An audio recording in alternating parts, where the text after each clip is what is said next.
Benim adım Nefes. Daha 16 yaşındaydım babam beni satıp nefessiz kaldığımda. Yaşıtlarım okul sırasındayken ben bir psikopat tarafından esir edildim. Daha kendim Vedat'la evlenmedim. Evlenmedim. Ben istemedim. Dün gece yaralı küçük bir kız bulunmuş. Etrafına sarı kurdeleler sarılmış. Son bir kez süslemek istemiş onu büyükler yine yasaklarıyla.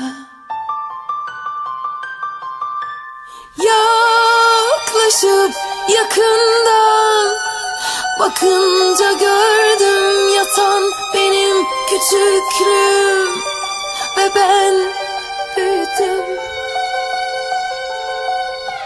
Mevsimlik elbisemle cenaze